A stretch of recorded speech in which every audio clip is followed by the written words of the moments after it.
বিপন্ন দেশ, বিপন্ন সংবিধান, দাবি তৃণমূল নেতা আমজাদ মণ্ডলের। আজ ভারতের জাতীয় জীবনে একটি উল্লেখযোগ্য গুরুত্বপূর্ণ দিন। আজ থেকে ৭৬ বছর আগে অর্থাৎ ১৯৫০ সালের ২৬শে জানুয়ারি ভারতের সংবিধান গ্রহণ ও বিধিবদ্ধ হয়। সেই সংবিধান, সেই পবিত্র সংবিধান যার মধ্যে ভারতবর্ষের বৈচিত্র্যের মধ্যে ঐক্যের যে শাশ্বত সুর লুকিয়ে আছে, তাকে সুরক্ষিত ও নিরাপদ রাখার জন্য তৎকালীন রাষ্ট্রনায়করা প্রণয়ন ও রূপায়ণ করেছিলেন সংবিধানকে। কিন্তু এতগুলো বছর পর দেশের শাসন ব্যবস্থা এমন একটা সরকারের হাতে রয়েছে যারা দেশের সংবিধানের ভেঙে ফেলার চেষ্টা করছে, গলা টিপে ধরেছে সংবিধানের। অন্তরাত্মার এমনটাই দাবি বরজরা পঞ্চায়েত সমিতির পূর্ত কর্মাধ্যক্ষ তথা তৃণমূল নেতা আমজাদ মণ্ডলের। এদিন একটি বেসরকারি স্কুলের প্রজাতন্ত্র দিবসের অনুষ্ঠানে উপস্থিত ছিলেন তিনি।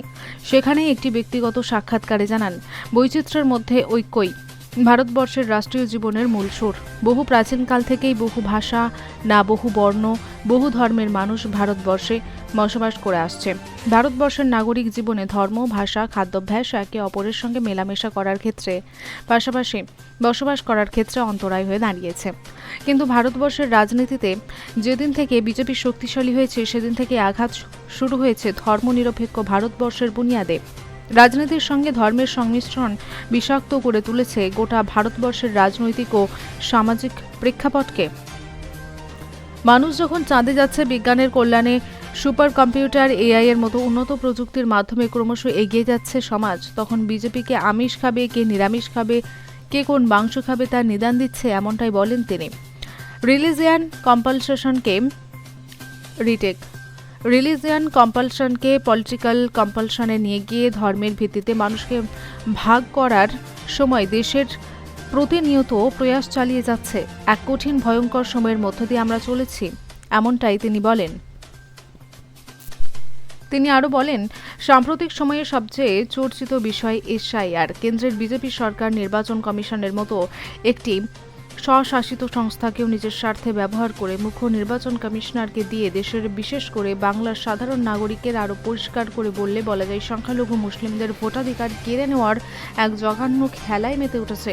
তাই তারা আবেদন করেন, এই কঠিন সময়ে বাংলার প্রতিটি নাগরিককে জাতি, ধর্ম, বর্ণ নির্বিশেষে প্রত্যেককে কাঁধে কাঁধ মিলিয়ে নিজের অধিকার রক্ষার লড়াইয়ে সামিল হতে হবে। ৭৭তম সংবিধানের জয়ন্তী বলা যায় যাকে, প্রজাতন্ত্র দিবস।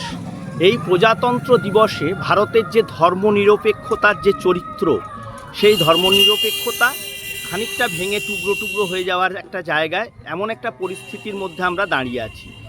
এই সময় আজকের এই ৭৭তম প্রজাতন্ত্র দিবসের দিনে আপনি কি বার্তা দিচ্ছেন?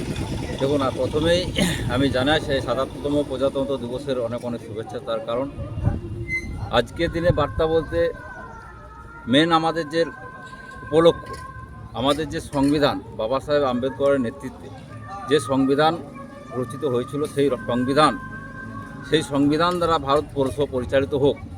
তার কারণ আমরা দেখেছি যে ভারতবর্ষের যে সংবিধান ১৯৫০ সালে ২৬শে জানুয়ারি এই সংবিধান চালু হয়েছিল।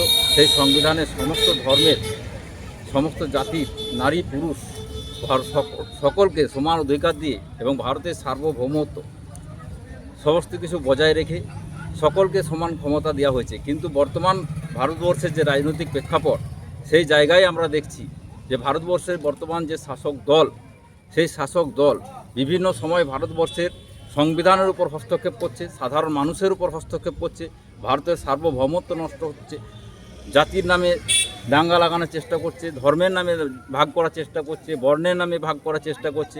আমি এই সাধারণতন্ত্র দিবস বা প্রজাতন্ত্র দিবস বা রিপাবলিক ডে বা স্বতন্ত্রতা দিবস যাই বলুন না কেন, আজকের দিনে আমি সকলের কাছে অনুরোধ করব যে আসুন আমরা সকলেই ভারতবর্ষে, আমরা হিন্দু, মুসলিম, শিখ, ইসাই, আমরা সবাই ভাই ভাই, মোরা এক বিনতে দুইটি কুসুম, হিন্দু মুসলমান, নানা ভাষা, নানা মত, নানা পরিধান, বিবিধের মাঝে দেখো মিলন মহান। এই যে ঐক্য, এই যে বাণী, এই সম্প্রীতি, সেই ঐক্য বাণী এবং সম্প্রীতিতে এবং ভারতবর্ষের সংবিধানের প্রতি পূর্ণ আস্থা রেখে আগামী দিন যে অশুভ শক্তি ভারতবর্ষকে ভাগ করার চেষ্টা করছে, সেটা জাতির নামে হোক, ধর্মের নামে হোক, বর্ণের নামে হোক, তা আমরা রুখব। আসুন আমরা সকলেই আজকে প্রজাতন্ত্র দিবসের দিনে শপথ নিই যে আমরা সকলেই ভারতীয়, এটাই হোক আমাদের পরিচয়। আপনার নাম? আমজাদ মণ্ডল। কর্মাধ্যক্ষ বড়জোড়া পঞ্চায়েত সমিতি পক্ষ।